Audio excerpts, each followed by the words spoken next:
નમસ્કાર, જય શ્રી કૃષ્ણ, રાધે રાધે.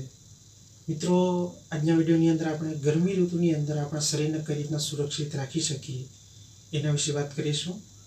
તો હવે તો માની લો કે ગરમીની શરૂઆત થઈ ચૂકી છે અને ઘણી વખત આપણે મોબાઈલની અંદર આગાહી પણ મળે છે કે આટલા દિવસ તેટલા દિવસ સુધી ખૂબ વધારે પ્રમાણમાં ટેમ્પરેચર પણ વધી જશે, જેથી કરીને સાવચેતી રાખવી જરૂરી પણ છે.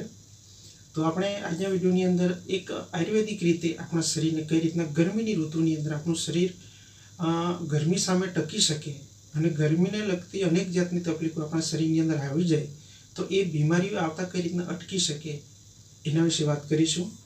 તો સૌથી પહેલાં તો આપણે ગરમી ઋતુની અંદર ખૂબ પરેશાની થતી હોય છે. તમામ આ સૃષ્ટિ પરના તમામ જીવને ખૂબ તકલીફ થતી હોય છે. આપણે તો માની લો કે આપણે મનુષ્ય જીવન છે એટલે આપણે પોતાના અનુસાર આપણે સુખ સગવડ અને સાધન સંબંધી આપણે આપણા શરીરને સુરક્ષિત રાખી શકીએ, પણ બાકીના જે જીવજંતુઓ છે આ સૃષ્ટિ પર, એવે જીવને આ વધારે પ્રમાણમાં ગરમી આ કુદરત તરફથી બને છે તો કેટલી બધી હદ વગરની તકલીફો થતી હોય છે. તો હવે આપણે શરૂઆત કરીએ કે આપણે ગરમી ઋતુની અંદર આપણા શરીરને કઈ રીતના સુરક્ષિત રાખી શકીએ. તો મિત્રો, ચેનલ પર પહેલી વખત આપનું થયું હોય તો ચેનલને જરૂરથી સબસ્ક્રાઈબ કરી દેજો અને સાથે બેલ બટન પણ દબાવી દેજો, જેથી કરીને તમને આવી જ આયુર્વેદિક ઔષધિ દ્વારા સંપૂર્ણ માહિતી તમને મળતી રહેશે. તો સૌથી પહેલાં તો એ સમજી લઈએ કે ગરમીનું પ્રમાણ કેમ વધી રહ્યું છે. દરરોજ મતલબ વધી રહ્યું છે અને દર વર્ષે એ ટેમ્પરેચર વધી જાય છે મિત્રો. તો એની પાછળ ઘણા એવા કારણો પણ છે. ઘણા મિત્રો સમજી પણ જાય છે અને ઘણા વ્યક્તિઓને પોતાની ના સમજને કારણે ઘણી વખત આપણને તકલીફો થતી હોય છે. તો ઘણી વખત આપણે એક પ્રેક્ટિકલ અનુભવ થોડો આપણે વાત કરી લઈએ તો આ પ્રકૃતિને વિરુદ્ધ આ માનવ જીવનશૈલી જે બદલાઈ ચૂકી છે એના કારણે પણ આ કુદરત તરફથી આપણે વધારે પ્રમાણમાં તકલીફો આપણને ભોગવવી પડી શકે. તો હવે શરૂઆત કરીએ કે ગરમી હદ વગરની થાય, કાળઝાળ ગરમી પડે, ખૂબ અતિશય ગરમી થાય, તો એવા સંજોગોની અંદર આપણે ઘરની બહાર તો નીકળતા જ નથી, બરોબર છે. નીકળીએ પણ એની સાથે આપણે ઘણી એવી સાવચેતી પણ રાખીએ છીએ અને છતાં પણ આપણે એક ભૂલને કારણે આપણે શરીરને ખૂબ તકલીફો થતી હોય છે. તકલીફની અંદર સૌથી પહેલાં તો આપણે ચક્કર આવે, માથું પણ દુખી શકે, બેભાન પણ થઈ જાય છે મિત્રો, અને શરીરની અંદરથી ખૂબ વધારે પ્રમાણમાં પરસેવો થાય, એના લીધે પાણીનું પ્રમાણ ઓછું થઈ જાય, એટલે ઘણી એવી તકલીફો થાય છે. પેટની અંદર ગરમી થાય, શરીરને ઇન્ટરનલ પણ ખૂબ ગરમી વધી જતી હોય છે. તો એવા સંજોગોની આપણે કરીશું, માની લો કે કશે ફરવા ગયા, કશે કામકાજ માટે ગયા, ખૂબ વધારે પ્રમાણમાં તરસ લાગી એટલે આપણે સીધા આપણે ઠંડુ પાણી પીતા હોઈએ છીએ, આઈસ્ક્રીમ આ તે બધું ખાતા હોઈએ છીએ, પણ એક ટૂંક સમયમાં 5-10 મિનિટ માટે આપણને રાહત મળી શકે. તો આપણે એવી કઈ એવા 2 ચીજ વસ્તુ છે, ફળ છે, જેનું જો આપણે નિરંતર સેવન કરીએ અથવા તો તમે અઠવાડિયાની અંદર 1 દિવસ 2 દિવસ પણ તમે સેવન કરો તો ગરમીની જે મોસમ છે તે આખી મોસમ સુધી આપણા શરીરને સુરક્ષિત રાખી શકીએ. એટલે કે આપણે લૂ લાગવાની શક્યતા પણ ઓછી થાય, ચામડી પર કોઈ પણ પ્રકારની એલર્જી થાય. એટલે માની લો કે ગરમીની ઋતુ થાય તો આપણી ચામડી પર ઘણી વખત લાલ કલરની એકદમ નાની ઝીણી ફોલ્લીઓ થતી હોય છે. તો એનો પણ ઈલાજ આજના વિડીયોની અંદર આપણે વાત કરીશું. તો હવે શરૂઆત કરીએ. અને મિત્રો, ચેનલ પર પહેલી વખત આવવાનું થયું હોય તો ચેનલ જોરથી સબસ્ક્રાઈબ કરી દેજો, જેથી કરીને તમને ગરમી ઋતુની અંદર તમે ખૂબ સરળતા અને શાંતિપૂર્વક તમે આખું ઉનાળુ ઋતુ તમે વિતાવી શકો અને તમારા શરીરને ખૂબ સુરક્ષિત પણ રાખી શકો. તો એની અંદર સૌથી પહેલાં છે મિત્રો આપણે બીલીનું ફળ, બીલીનો રસ જો આપણે પીએ તો આપણા શરીરને ખૂબ સારું રિઝલ્ટ આપણને મળી શકે. જો કે ઘણા મિત્રોને એનો પ્રેક્ટિકલ અનુભવ પણ હશે અને આ ગરમીની ઋતુ શરૂઆત થાય એટલે મોટા ભાગે એનું સેવન કરવાનું ચાલુ પણ કરી દીધું હશે અને ચોક્કસપણે તમે ચાલુ જ રાખજો જ, તો તમને ખૂબ સારું આરામ અને કોઈ પણ તકલીફ તમને થશે નહીં શરીરની અંદર. તો બીલીનો રસ પીવાથી આપણા શરીરની અંદર કેટલા લાભ મળી શકે, કઈ બેનિફિટ આપણને મળી શકે. તો બીલીની અંદર છે તો ખૂબ પ્રોટીન, વિટામિન, ગુણધર્મ છે, એન્ટીઓક્સિડન્ટ છે, એન્ટીબેક્ટેરિયલ ગુણ છે, બરોબર છે, અનેક જાતના એની અંદર ગુણધર્મ છે. તો બીલીનો રસ આપણે પીએ તો આપણા એ જે ગરમીનું પ્રમાણ છે એ કઈ રીતના મેન્ટેન થઈ શકે. તો સૌથી પહેલાં તો આપણે હદ વગરની ગરમી થાય એટલે આપણું સૌથી પહેલાં તો આપણું ગળું સુકાઈ જતું હોય છે એ તો આપણો પ્રેક્ટિકલ અનુભવ છે જ. ગળું સુકાઈ જાય એટલે આપણે ખૂબ તરસ લાગી જાય, તો એ શ્વાસ નળી જે છે એને બેલેન્સ કરી શકે છે મિત્રો બીલીનો રસ પીવાથી. બરોબર છે. સૌથી પહેલું એ ફાયદો થાય. અને બીજા નંબરે કફ સંબંધી કદાચ તમને તકલીફ, માની લો કે ઉનાળા ઋતુની અંદર આ કફની સમસ્યા ખૂબ ઓછી નહીવત થતી હોય છે, પણ કદાચ તમે હશે તમારા શરીરની અંદર કોઈક વીકનેસને કારણે કફ સંબંધી તકલીફ થાય તો એ કફને પણ દૂર કરી શકે. ત્રીજા નંબરે છે આપણા પેટની અંદર જે ગરમી છે મિત્રો, આપણે ખાનપાનના લીધે આપણે ગરમી વધી જાય તો એ ગરમીને પણ બેલેન્સ કરી શકીએ. બરોબર છે. અને બીજું કે પેશાબ સંબંધી આપણને ઘણી તકલીફ થતી હશે ઉનાળા ઋતુની અંદર, તો પેશાબની અંદર પણ તમને રાહત મળી શકશે. બ્લડ શુગરની તકલીફ હશે એની અંદર પણ રાહત મળી શકશે. એટલે કે માની લો કે પેટની જે ઇન્ટરનલ ગરમી છે એને ખૂબ બેલેન્સ કરી શકે છે બીલીનો રસ પીવાથી. અને કદાચ તમે કાચા બીલી ખાધા હશે અથવા તો કાચા બીલી તમે શેકીને ખાધા હશે, કયા કયા મિત્રો ખાધા હશે જોરથી કોમેન્ટ કરજો. તો પાકા બીલીનો જે ગર છે એ પણ ફાયદાકારક છે, અને કાચા જે બીલી હોય એને આપણે શેકીને ખાઈએ તો એનું જે સ્વાદ છે ખૂબ અલગ પ્રકારનો હોય છે મિત્રો. તો કાચા બીલી જે છે એને શેકીને ખાવ તો તમે થોડું, ઘરે આપણે ગેસ પર શેકવાના નથી, બરોબર છે, એનું ખાસ ધ્યાન રાખજો. તમે કદાચ ગામડાની અંદર કોઈક મિત્ર રહેતા હશે તો તમે ટ્રાય જરૂરથી કરજો.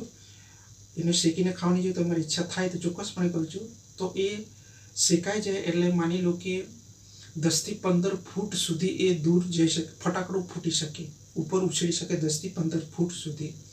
અને એને તોડી અને એનું જે ગર છે એ તમે ખાઓ એટલે એટલું જબરજસ્ત તમને રિઝલ્ટ મળશે, એટલું જબરજસ્ત તમને સ્વાદિષ્ટ લાગશે.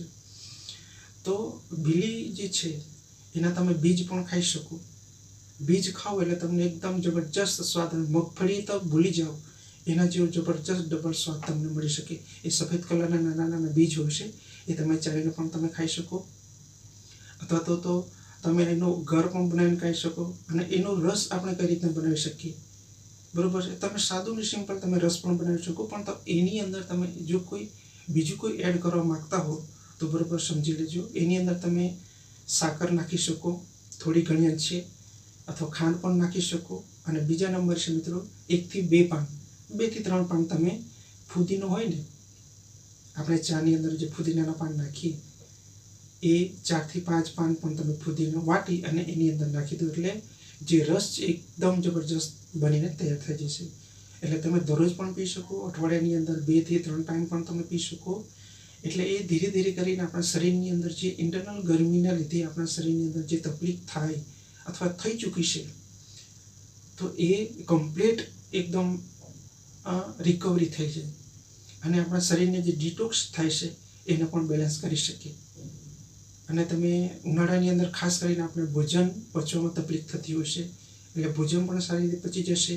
અને તમે ગરમી ઋતુની અંદર કશે બી બહાર જાઓ તો તમને જે ગળું સુકાઈ જાય, ખૂબ તરસ લાગે, શરીરની અંદર પરસેવો વધી જાય, એ બધી તમામ સમસ્યાથી આપણે છુટકારો મેળવી શકીએ બીલીનો રસ પીવાથી. તો ચોક્કસપણે તમે એ અત્યારથી ચાલુ કરી દીધું. કદાચ તમારા વિસ્તારની અંદર કદાચ કોઈ બજારમાં બીલી મળતા હોય તો તમે ચોક્કસપણે લઈ લેજો, ઘરે રાખી મૂકજો અને એનો રસ બનાવો અને તમે પીવાનું ચાલુ કરી દો. એટલે આપણે ઉનાળા ઋતુની અંદર ભયંકર ગરમી પડે તો પણ આપણે ખૂબ સુરક્ષિત અને સહી સલામત આપણા શરીરને રાખી શકીએ, અને લૂ જેવી ભયંકર બીમારીથી પણ આપણે બચી શકીએ. અને ખાસ કરીને માની લો કે તમે કશે ગયા અને વધારે પ્રમાણમાં ગરમીનું પ્રમાણ વધી ગયું અને તમારા શરીરની અંદર અસર થઈ ગઈ, 1 દિવસ ગયા, 2 દિવસ ફરવા નીકળ્યા, એટલે ધીરે ધીરે કરીને આપણા શરીરની અંદર જે ગરમી છે એ વધી જાય અને આપણે લૂની સમસ્યા થતી હોય છે. તો લૂ લાગે એટલે તમારે કરવાનું શું, તમારે ખાટી આંબલી હોય ને એ ખાટી આંબલી પાણીની અંદર બોળી દો, એને થોડું મસળી નાખો, 5-10 મિનિટ સુધી એને અંદર પાણીની અંદર બોળી રાખો, મસળી નાખો. અને ત્યારબાદ આખા શરીરે એ જે રસ છે પાણીનો આખા શરીરે તમે લગાવી દો, માથા પર લગાવી દો, મોઢા પર, હાથ પગ પર, મોઢા પર, બધે આખા શરીરે તમે લગાવી દો.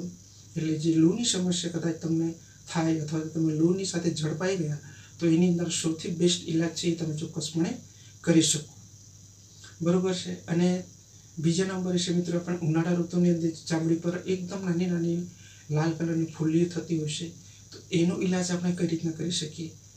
તો એનો ઈલાજ માટે આપણે કરીએ છીએ શું, એક પ્રેક્ટિકલ અનુભવ છે કે આપણે મેડિકલની અંદર જઈએ અને જે કુલિંગ જે પાવડર હોય છે એ આપણે લઈએ અને આપણે છંટકાવ આખા શરીર પર એને છાંટી દેતા હોય છે, બરાબર છે.